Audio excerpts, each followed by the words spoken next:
Bom dia a todos. É bom demais estar de volta aqui, gente. Eu adoro esse momento dessa conversa que a gente tem aqui. Ela é muito, particularmente para mim, ela é muito edificante, porque a gente se esforça muito para passar para vocês alguma coisa. Isabel, nossa, Isabel, que feliz, uma amiga antiga, que nem lembra de Beatriz, desculpa. No núcleo, olha que delícia, olha a gente rever pessoas. Enfim, estou muito feliz de começar o ano, logo princípio de janeiro, estar aqui com vocês, né? Agradecer a presença de vocês aqui. A gente estava conversando aqui nos bastidores, né? Que tem um casal que sempre vem com os filhos e o quanto isso é importante. A gente não entende, gente, o quanto a disciplina que a gente oferta aos nossos filhos de trazer num ambiente edificador, né? Eles estão recebendo tratamento se for necessário, eles estão recebendo amor, eles estão recebendo conhecimento. O espírito de uma criança é aberto. Então, a gente tem que fazer esse papel também enquanto educadores que somos, né?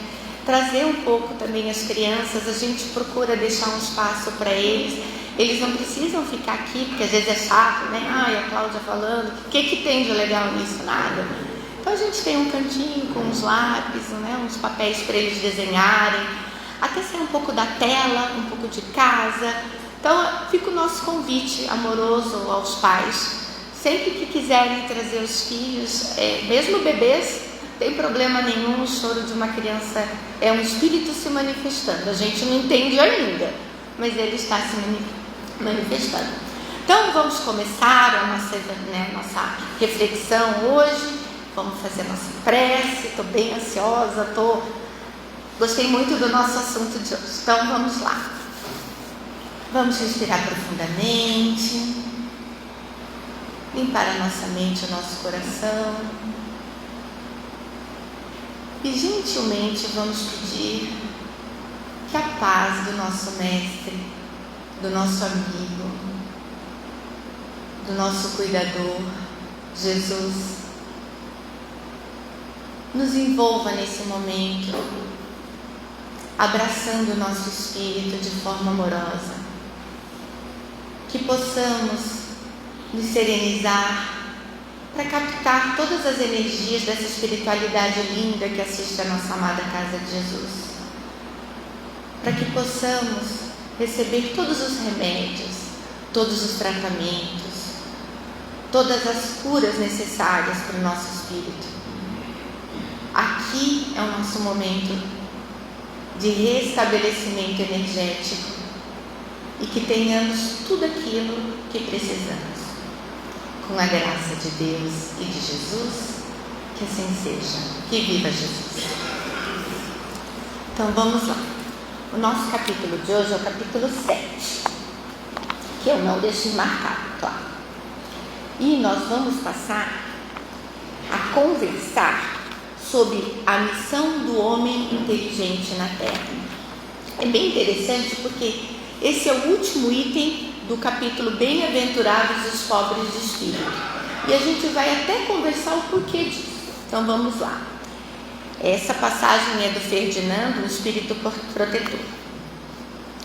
Os homens não devem se orgulhar do que sabem, pois esse saber tem limites bem estreitos no mundo em que habitam. Mesmo sabendo ser uma das grandes inteligências da Terra, isso não lhes dá o direito para que se envaideçam. Se Deus permitiu que nascessem em um meio onde foi possível desenvolver essa inteligência, foi porque Ele quis que ela fosse usada para o bem de todos. As pessoas inteligentes têm por missão usar esse instrumento para desenvolver as inteligências mais atrasadas e conduzi-las a Deus. A natureza do instrumento não indica o uso a que deve ser fazer dele.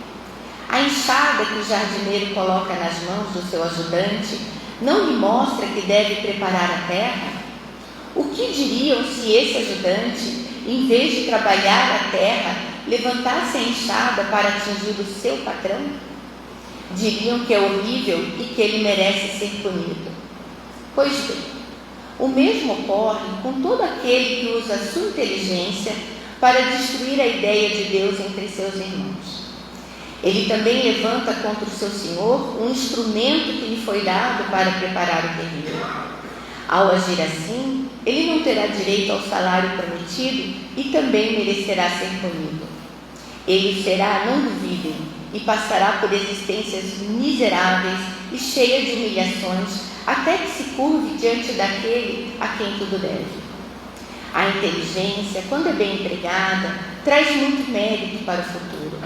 A tarefa dos espíritos em fazer a humanidade progredir seria muito mais fácil se todos os homens inteligentes a utilizassem segundo a vontade de Deus. Infelizmente, muitos fazem dela um instrumento de orgulho e de perdição para si mesmos. O homem abusa de sua inteligência, assim como de todas as suas outras faculdades. Entretanto, não lhe façam lições, não faltam lições para diverti-lo, de que uma mão poderosa pode lhe retirar tudo aquilo que lhe deu. Então, gente, para a gente começar a conversar sobre esse assunto, a gente precisa discutir primeiro duas coisas. Primeiro, o que ele quer dizer com essa palavra homem? Por que ele deu esse destaque homem inteligente? Da onde vem, esse impacto desse homem inteligente? Então a gente vai recorrer ao livro dos Espíritos. Lá no livro dos Espíritos fala que o universo é composto de dois elementos. O primeiro, que é o princípio material, que tudo que é material está nele, incluindo energia e fluido. Por exemplo, o fluido cósmico é uma matéria, está no princípio material. E o princípio inteligente. O que é o princípio inteligente? É tudo que dá vida, que anima a matéria. Mas o princípio inteligente, ele tem alguma diferença, porque quando a gente olha uma planta, corta uma florzinha linda do nosso jardim, ela vai morrer? Ela tem vida?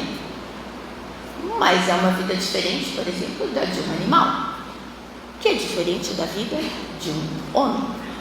Então, o princípio inteligente, a gente de forma didática, não é que exista isso, mas de forma didática, a gente divide em duas partes. Tem o espírito. O que é o espírito? Somos nós, O que seria o princípio inteligente que tem consciência de si, tem consciência do mundo e tem livre-arbítrio? Então, o que seria dentro dos animais? O Homo sapiens, Seríamos exatamente nós, como a gente está aqui. E nós temos o princípio espiritual, que pode ter inteligência. Quando a gente olha os animais, a gente vê cachorro, parece humano, entende tudo. Tem cachorro que se comunica, tem gorila que se comunica, então ele tem uma inteligência. Mas ele não tem consciência de si, ele não tem consciência do mundo e ele não tem livre-arbítrio. Então a gente tem essas distinções. Dentro do princípio inteligente, a gente tem formas diferentes de expressão desse espírito inteligente. Então, é desse homem que ele está falando, desse princípio inteligente. E quando a gente olha lá na Bíblia, na Gênesis, que vem falando, é uma poesia que fala, que Deus, do pó e da terra, criou o homem e soprou nas suas narinas o sopro da vida, da existência. Quando a gente lê isso, a gente vê exatamente o que o Espiritismo fala. Somos centelhas divinas. Esse sopro da vida, esse simbolismo que é colocado, é como se nós, cada um de nós, tivéssemos um pouquinho de Deus dentro da gente.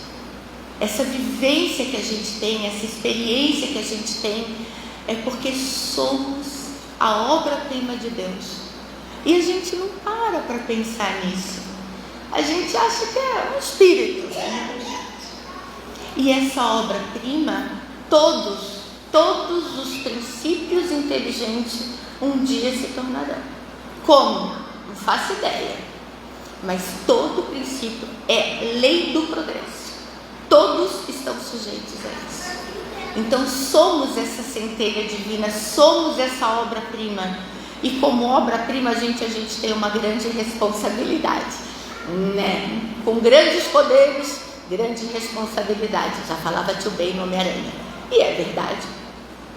Quanto obras-primas, nós temos uma grande responsabilidade.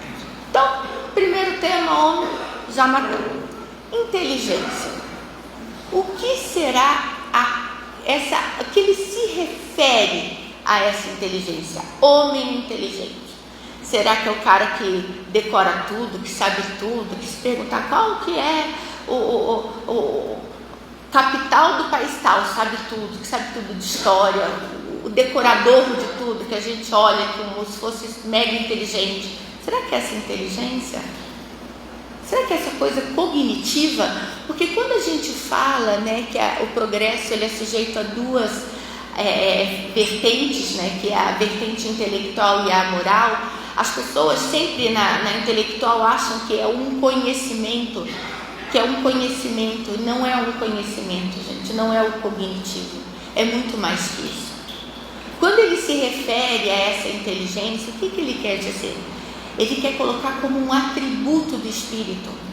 Que atributo é esse? De usar essa consciência, de usar esse conhecimento de si próprio e do mundo, com o propósito do que? De se desenvolver, de aprender, de crescer. Como? Usando a razão e o livre-arbítrio. Fazendo bem. É essa última parte que a gente erra. Até ali, né, na parte de usando a razão e o livre-arbítrio, a hora que entra fazendo bem é que a gente dá aquela escorregada.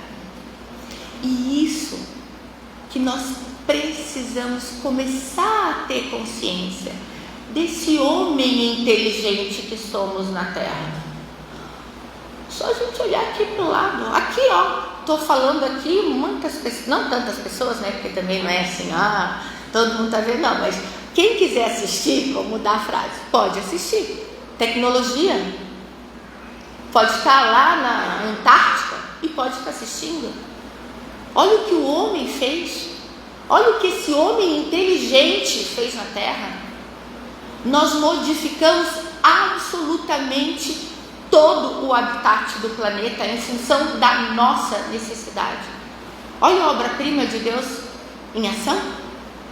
A gente domina a terra, o mar, o ar. A gente fala hoje de super-humanos por conta de supercomputadores, de inteligência artificial. Nós simplesmente desenvolvemos a parte cognitiva do nosso intelecto de uma maneira assim extremamente brilhante. Nós somos, a gente também tem que se elogiar. Nós estamos desenvolvendo, olha da onde nós saímos como Homo sapiens, lá nos primórdios do nosso estágio dentro do planeta Terra, e olha onde a gente chegou. Mas a gente tem outra pequena falha nesse processo. A gente esquece que essa obra-prima é imortal. Quanto homens encarnados, cada vez que a gente vem aqui, a gente escreve um capítulo. A nossa história encarnatória é um livro. Cada vez que a gente vem aqui é um capítulo. Imagina quantos capítulos já tem cada um de vocês na sua trajetória, o livro de vocês. Nós temos muitos, porque nós vivenciamos muitas existências aqui na Terra. E aí quando vem aquela fala assim, não faço para mim, faço pelas gerações futuras. Eu vou perguntar para vocês, quem que são as gerações futuras? Quem que é a geração futura? Somos nós. A nossa existência nesse planeta é escola. Isso aqui é uma escola, literalmente é uma escola. A gente veio aqui, para aprender. Quando as pessoas falam assim, por que você está encarnado? Para evoluir. Não é. A evolução é uma consequência. toda a consequência uma causa primária. Qual que é a causa primária? É o aprendizado. Então a gente está aqui para aprender. E nessa escala evolutória que é imensa, a gente vai galgando, né? Degrauzinho por degrauzinho, lentamente. Em cada encarnação não. Às vezes a gente precisa de 10 encarnações para subir um degrau. Tem problema? Somos eternos. Mas a gente tem que ter consciência disso. Porque senão a gente não para pensar que nós somos herdeiros de nós mesmos. Eu acho que o herdeiro de mim é meu filho, meu neto, meu bisneto. Provavelmente eu vou ser minha bisneta. Porque nós vamos reencarnando nos laços familiares, porque a gente precisa, né, acertar umas arestas, uns aprendizados diferentes naquela família. Então, a minha existência nesse planeta é longa e contínua. Por isso Ferdinando fala isso. A missão do homem inteligente na Terra não é uma missão, é uma existência de missão. Nós estamos aqui agora escrevendo esse capítulo. E quando que vai acabar esse livro? Quando vai terminar? Quando não precisar encarnar mais. Aí a gente vai fazer outro livro com outros capítulos que realmente eu ainda não domino esse assunto, que eu não estou muito longe disso. Então, essa história da gente, de missão do homem inteligente, é muito clara. Mas a gente acha que essa missão é clara para agora. Não é para agora. É para o resto da nossa existência, quanto necessitados de encarnar. Que aqui ele usa o planeta Terra, porque é a realidade da gente. Mas existem vários outros planetas de provas e expiações. Ou vocês acham que nós somos únicos nesse universo todo? Não, não somos. Eu afirmo isso para você. A justiça divina jamais. Vamos fazer um universo gigante, um planeta só. Não. Óbvio que não. Temos irmãos que a gente nem faz ideia a quantidade. A gente acha que o planeta Terra é muito habitado, a gente não tem noção de quantos desencarnados existem. É muito. É fora da nossa realidade. Então, agora que a gente já sabe que o Ferdinando quis falar com essa missão do homem inteligente, que a gente entende que nós somos herdeiros, não só do nosso planeta, tá, gente? Porque a gente é herdeiro da gente mesmo. Quando a gente desencarnar, tudo aquilo que a gente ganhou, que a gente angariou de conhecimento, de experiência, de aprendizado, vai estar lá pra gente. Então tratem de aproveitar bem. A gente não fala que é deixar patrimônio. O patrimônio que a gente tem que construir é um patrimônio espiritual, moral, construtivo, educativo. E a gente está muito mais preocupado com a parte material. Então, agora que a gente já sabe tudo isso, eu vou lançar a nossa pergunta, né? Prepara primeiro para a gente poder realmente pensar, refletir sobre isso. A missão do homem na Terra ficou muito clara. Ferdinando escreveu lindamente e de forma muito, muito clara. Agora eu vou perguntar para você: quais são os desafios do homem encarnado? Quais são os desafios dessa missão que a gente tem aqui nesse planeta? Que a missão, né, tá lá, já sei o que é. Quais são os desafios? Vou beber água enquanto vocês vão, pensando um pouquinho.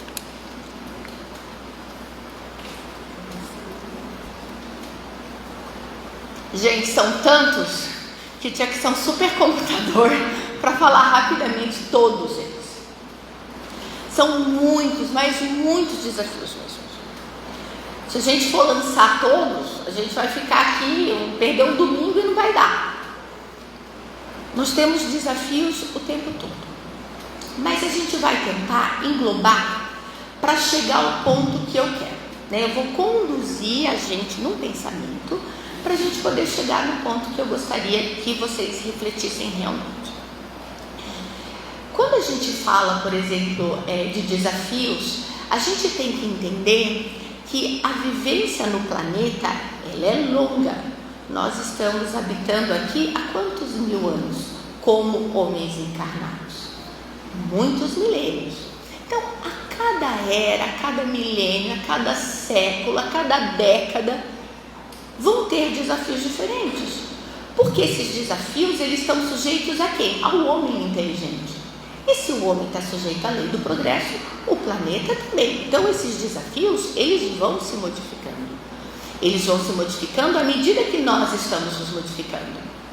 Então, por exemplo, até meados do século XX, os 3 maiores desafios que a sociedade, agora a gente está falando em sociedade, que a sociedade enfrentava era guerra, fome e pestes. Isso acabava no nosso planeta. Quanto sociedade, eram os nossos maiores desafios de viver. Quando a gente vem agora para o século XXI, esses 3 caíram. Não existem mais. Existem na forma, né? Claro que existe fome ainda, existe guerra ainda, mas na forma global, representativa, tem coisas que são muito mais relevantes do que esses 3. E o que são os problemas que a gente está tendo agora? Primeiro problema que está, né, alertando todos são as questões ambientais. O nosso planeta está numa fase de deteriorização, né? Nós, de forma não inteligente, estamos explorando o nosso planeta. Então, virou um problema, superaquecimento, a chuva lá e neve em outro lugar, e um calor no outro, enfim. Nós estamos com graves problemas. Um outro, a tecnologia. Tecnologia que nos ajuda muito, aqui, né? A gente tem internautas que estão aí vendo a gente, ao invés de estarem aqui, que por alguma razão não podem, mas conseguem estar com a gente pela internet. Né? A gente tem, às vezes, parentes que estão fora, longe, a gente consegue conversar. A gente tem tecnologias que vieram agregar em termos de saúde, exames, enfim. Mas essa mesma tecnologia faz com que a gente vá nos restaurantes e vejam as famílias inteiras sentadas esperando a comida, cada uma com seu celular na mão, sem trocar uma palavra. A gente vê vídeos feitos, né, na internet, colocados na internet de inteligência artificial, colocando coisas absurdas, situações absurdas. Pessoas que nunca fizeram determinadas coisas aparecem fazendo, por quê? Porque foram fakes, através de inteligência artificial. Então não é o que, mas como a gente usa a ferramenta, né? Será que a gente está usando a tecnologia realmente de uma forma inteligente?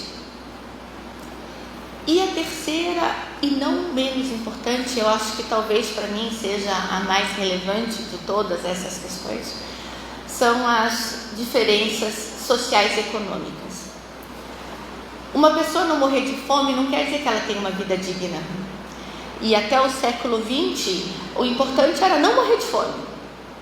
Mas a gente sabe que a dignidade vai muito além de um prato de comida. Vai de uma cama, de um trabalho, de um banho. Isso é dignidade.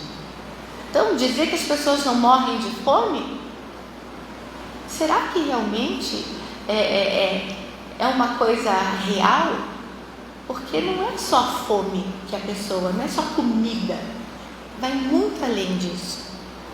Então essas questões, gente, ao longo de cada período, elas vão se modificando.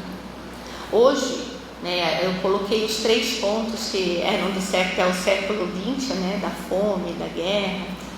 Hoje, por incrível que pareça, morrem mais pessoas por suicídio do que em guerra e em violência urbana. Mais pessoas tiram a própria vida do que isso.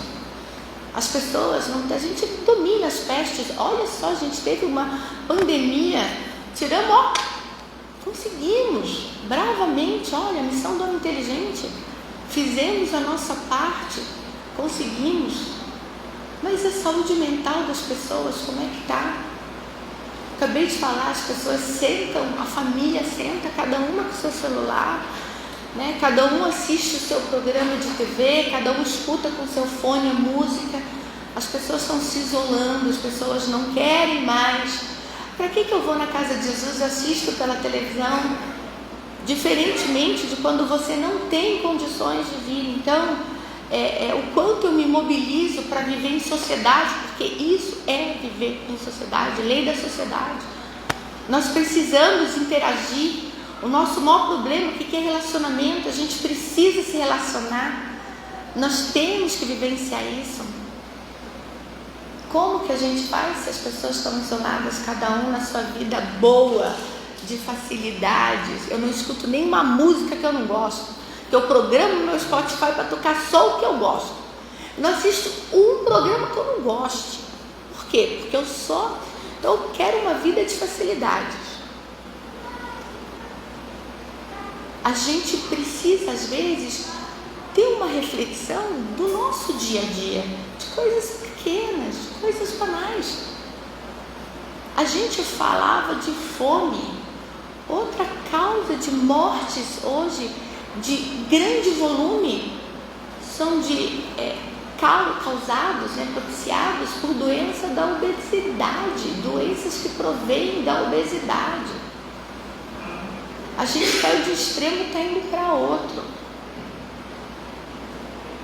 Então a gente precisa enxergar como que a gente está vivendo isso, porque os desafios estão aí o tempo todo e a mudança deles é muito rápida.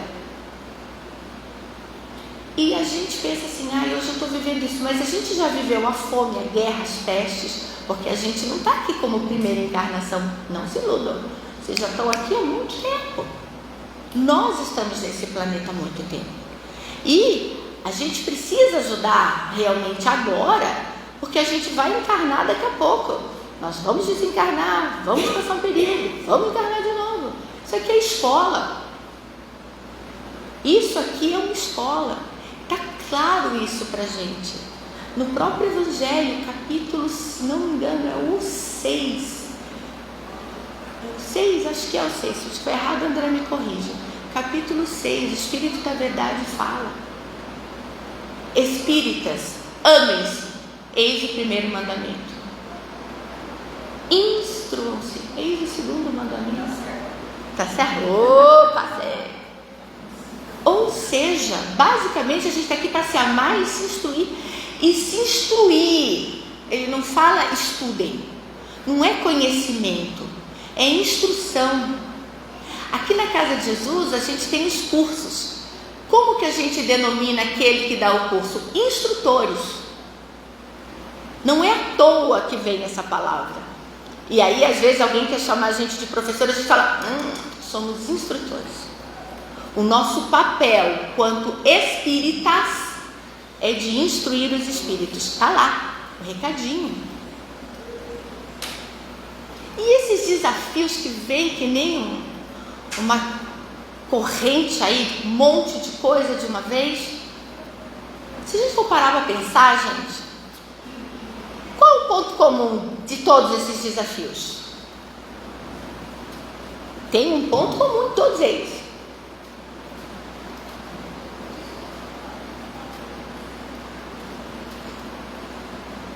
O homem. Os desafios são as consequências. Qual é a causa primária de cada desafio que a gente vivencia no planeta Terra?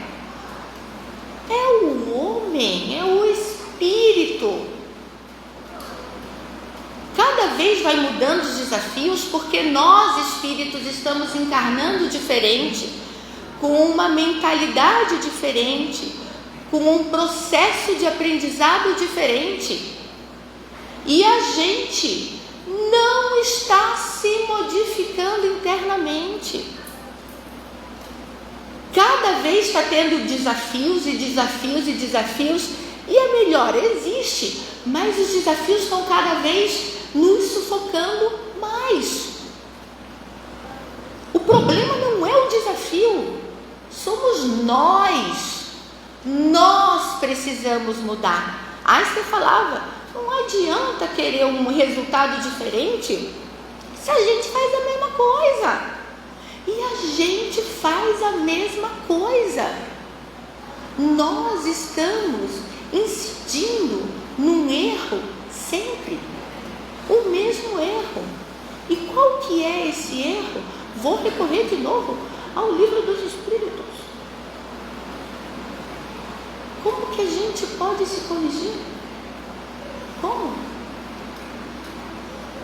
Nós precisamos nos conhecer.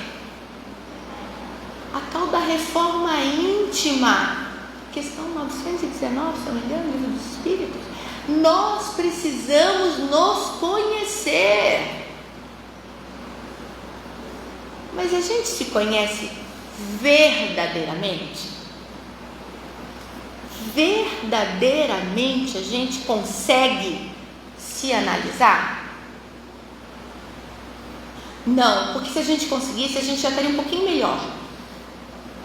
Nesse sentido de tantos desafios e desafios cada vez mais desafiadores. Como é que em pleno século XXI a gente tem pessoas que não têm trabalho, que não têm onde morar, pessoas que morrem ainda de fome? Século XXI, como é que a gente ainda tem tanta guerra? Antigamente, tudo bem, né? Território, estava querendo expandir, né? Cada um querendo sedimentar sua cultura, enfim. Hoje está tudo estabelecido, cada um tem seu território. Vamos respeitar a cultura, a vivência do outro? Eu posso não gostar, não serve para mim, mas serve para o outro, respeita o outro.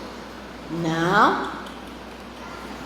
Eu sei o que é bom para o outro, então eu quero modificar. Será que eu sei os meus defeitos? Mas o dos outros a gente sabe. Opa! A gente conhece a vida de todo mundo, a gente fala, fulano é isso, aquilo. A gente conhece a vida de todo mundo. Sentar para falar do defeito dos outros, nossa! Meu irmão tem até uma brincadeirinha, ele fala, vai falar mal de mim? Me chame, sei coisas terríveis sobre a minha pessoa. Uma brincadeira, mas é a verdade, porque ele se conhece. Por que você vai falar de mim? Fala na minha cara. Deixa eu me defender, deixa eu argumentar. Eu sei que eu tenho defeitos. Mas será que a gente age assim? De novo, o livro dos Espíritos, o maior entrave do crescimento do nosso espírito, orgulho e vaidade.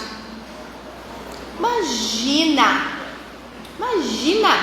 que eu vou admitir que eu sou arrogante. Não é que eu seja arrogante, é que eu já sei tudo. Não é questão de arrogância. Aí a gente entende, lembra lá no começo eu falei para vocês, vocês vão entender porque é o último item de bem-aventurados os pobres de espírito. Porque por pobres a gente entende humildes. E quem não for humilde, não está com o coração e a mente aberta para o aprendizado. Por isso que esse tema encerra esse capítulo. O Evangelho ele é todo estudado. Nada é à toa. Ele fez esse fechamento. Porque a gente precisa, nós temos que trabalhar dentro da gente essa humildade. E humildade, apesar de usar pobre de espírito, não significa pobreza, tá, gente? A humildade, a palavra humildade vem de humus, né? Uns falam que é do grego, outros falam do latim, que é terra, baixo. É a palavra humildade, historicamente, eles usavam para as pessoas que trabalhavam na terra com os pés descalços no chão, lá na antiguidade. Então, o quanto nós trabalhamos dentro da gente isso, nessa humildade? Eu vejo assim, eu estou muito observadora, né? Eu acho que a gente aprende muito mais ouvindo que falando. E eu tenho a oportunidade, né, de trabalhar nos cursos, e eu sou coordenadora. Então, muitas vezes eu escuto essa frase assim, então, Já estudei tudo. Estudar o livro dos Espíritos, nossa, já li o livro dos Espíritos inteiro, nem sei quantas vezes. Então, bom, se você se coloca dessa maneira, aonde você gostaria de estar? Porque quem sou eu para dizer onde o outro deve estar? Se perguntar a minha opinião, aonde você acha que eu deveria? É diferente. Mas a pessoa que já coloca isso, eu já sei tudo, eu não sou ninguém para dizer isso para ela. Mas nós precisamos ter essa consciência. Será que nós somos essas pessoas que falam isso? Será que nós somos essas pessoas que falam isso? Eu vou ver essa palestra. Essa palestra desse tema, nossa, eu já vi 200. Cada um traz uma coisa diferente, gente. Nem que seja uma palavra. Nossa, nunca ouvi falar essa palavra. Uma posição, cada espírito é único, a individualidade do espírito. Agora, se a gente não está aberto a aprender, se a gente for arrogante, e isso é uma característica do ser humano, não tem encarnado livre de arrogância. Pode ter pouco ou ter muito, mas não tem. E a gente está incidindo nesse erro. Como que a gente aprende, gente? Eu já falei isso várias vezes aqui. A gente aprende aqui por tentativa, repetição. A gente encarna às vezes 10, 15 vezes para aprender uma coisa. Repetição. Erra, não aprendeu. Erra de novo, não aprendeu. Quantas vezes forem necessárias. Nós temos essa oportunidade. A gente não é cobrado, não, 2 erros, fora, cartão vermelho. Não existe isso. Não existe. Mas a gente tem que, nós somos herdeiros de nós próprios. Será que a gente está fazendo a nossa parte? Será que a gente está usando essa nossa encarnação a nosso favor? Essa arrogância que a gente tem, né? E eu falo que a gente, principalmente nós espíritas, precisamos cuidar muito disso, porque, gente, vocês conhecem um livro chamado Conduta Espírita, de André Luiz? É um livro de 1960. É um livro que todo mundo vai gostar, porque é pequeno, letrinha grande, facinho de ler. Lá ele fala toda a conduta que o espírita tem que ter. Esse livro é de 1960. Falava-se pouquíssimo nas questões ambientais. Ele já falava, um dos capítulos 32, sei lá, tem um capítulo que fala sobre a responsabilidade do espírita com a natureza. Ele usava o termo natureza, né? A gente hoje já não usa muito essa palavra, mas 1960 já falava isso. Nós temos evangelho, que para cada um tem uma leitura diferente, um entendimento, uma reflexão, uma compreensão diferente. Lá está tudo. Não julgueis para não ser julgado. E o que é que a gente faz? Julga. Não é? Se te baterem a face direita, bate a esquerda. Nossa, é um caminhão para entrar na briga. Na hora que eu entro, eu não saio. Já perdoei muito. Não perdoa muito. Perdoa 7 vezes, 70 vezes. Está tudo lá.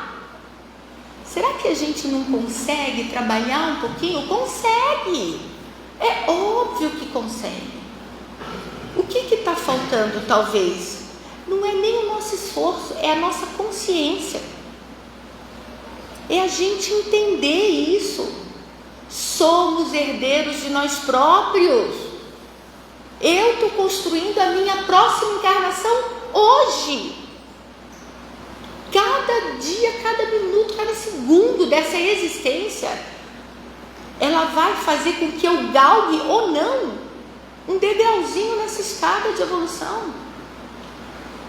E nós espíritas, como que a gente enxerga? Eu escuto isso direto.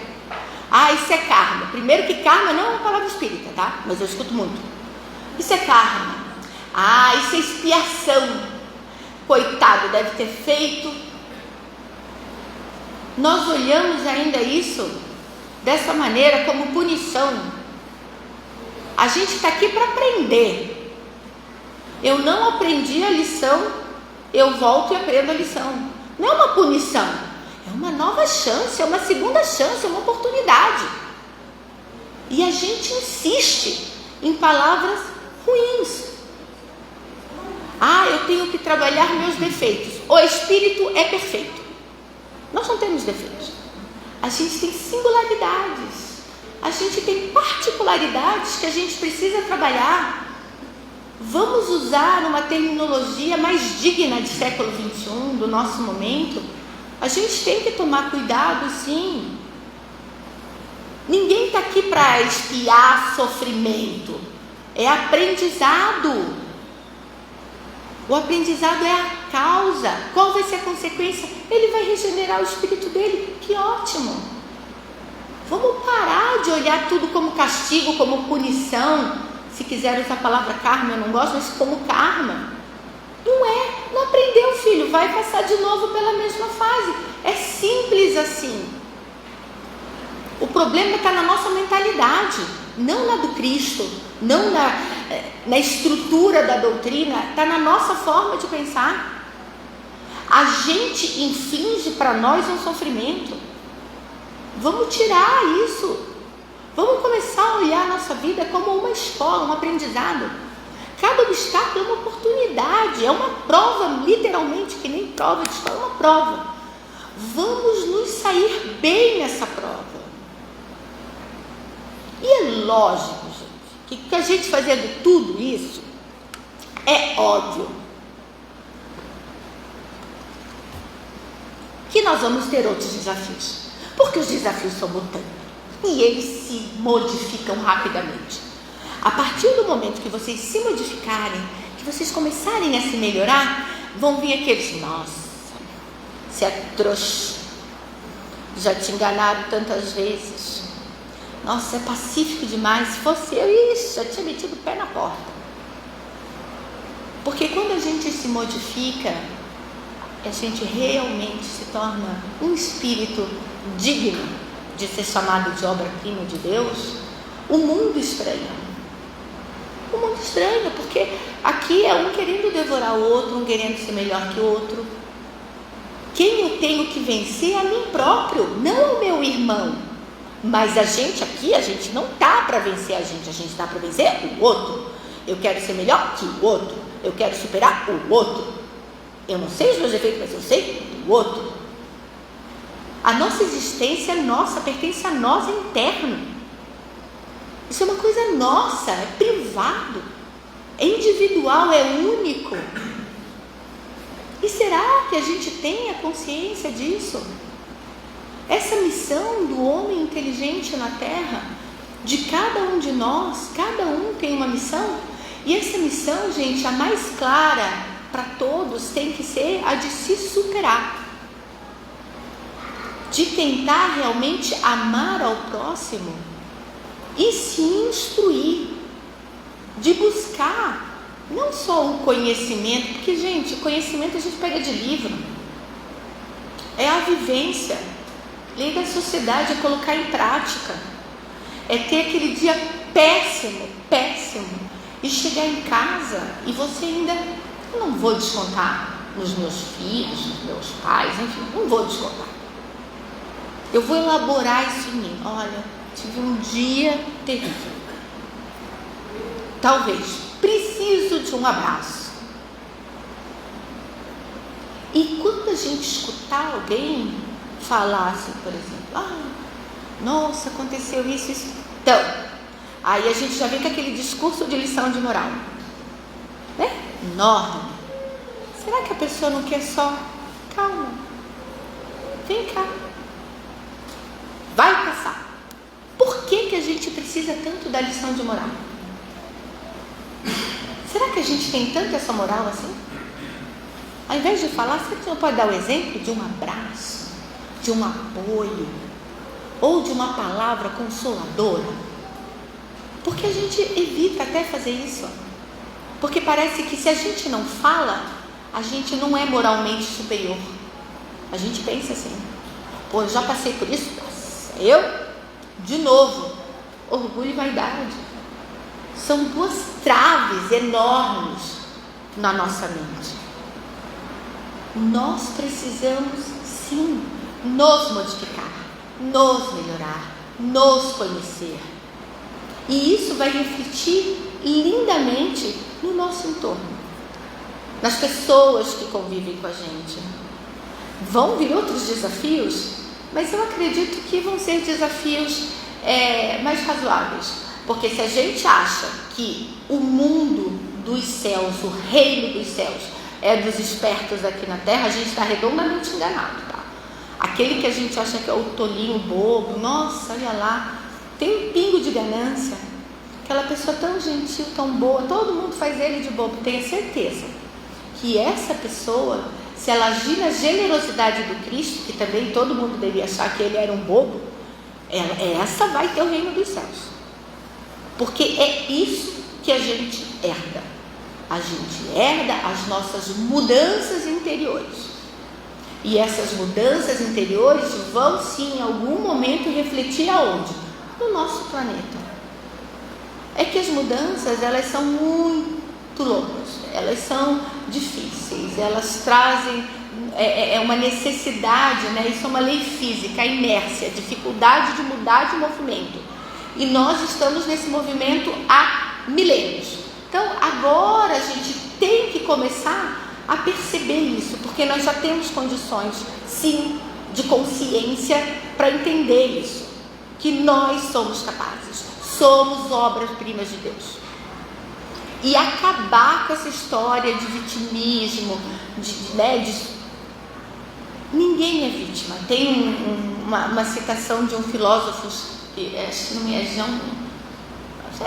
Jean-Paul Sartre, alguma coisa assim, eu gosto muito dele. Ele tem umas frases assim que remetem muito à doutrina espírita e não tem nada a ver com a doutrina espírita, mas ele tem uma dele que eu gosto muito e que eu vou finalizar com ela. Ele fala assim: não importa o que fizeram com você, não importa o que fizeram com você, o que importa é o que você fez com o que fizeram com você, a sua reação, a forma como você lida. Então, isso que a gente tem que entender. O mundo à nossa volta, às vezes, não quer que a gente mude, que a gente se torne essa pessoa mais ligada às leis divinas, vamos dizer assim. Mas a gente precisa, para tentar um mundo diferente, para cumprir a nossa missão como homens aqui no planeta Terra, a gente precisa se modificar.